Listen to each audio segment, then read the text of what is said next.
Dans sa lettre aux Romains, l'apôtre Paul fait une déclaration qui mérite de nous retenir. La création attend avec un ardent désir la révélation des fils de Dieu. Car la création a été soumise à la vanité, non de son gré, mais à cause de celui qui l'y a soumise.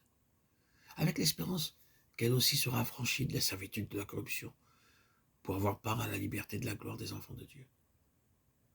Car nous savons que jusqu'à ce jour, la création tout entière soupire et souffre les douleurs de l'enfantement.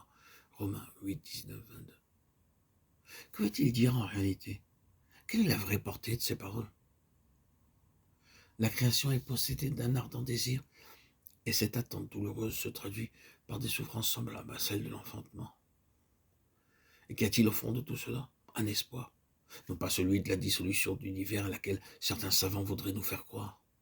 Cet espoir, cependant, comme les soupirs qu'il provoque, a été délibérément soumis au joug de la vanité, c'est-à-dire qu'espoir et soupir sont vains et provisoirement stériles, jusqu'à ce que se produise un certain événement qui fera tomber le joug. Autrement dit, la fin est en deux temps. D'abord, la révélation du Fils de Dieu. Ensuite, l'affranchissement de la création, de la servitude, de la corruption. Le passage suivant qui nous ramène dans le passé éternel fait le pont entre ce problème-là et le Seigneur Jésus.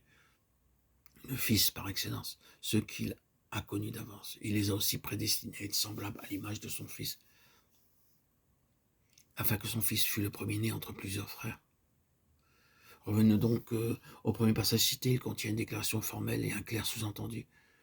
La déclaration formelle, c'est que la création a été soumise à la vanité et que son état actuel, c'est l'esclavage de la corruption.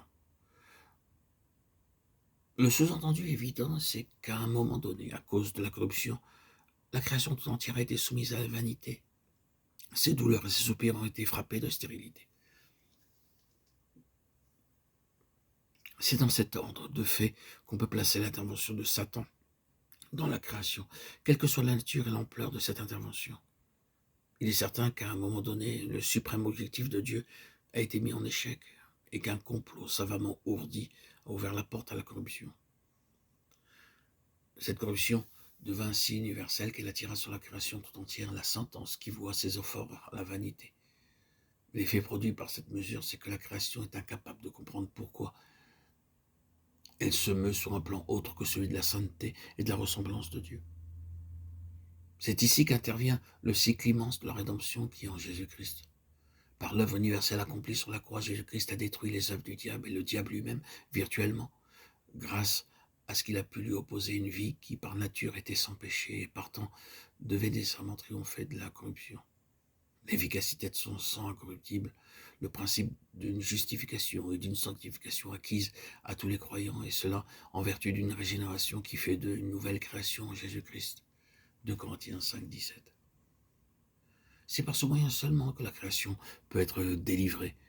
Quand ces fils de Dieu, une fois au complet, seront manifestés, quand tous ceux qui auront refusé le salut auront été bannis de l'univers de Dieu, alors la création sera délivrée. Sa destination originelle sera atteinte. Christ sera tout, et en tous, et en tout.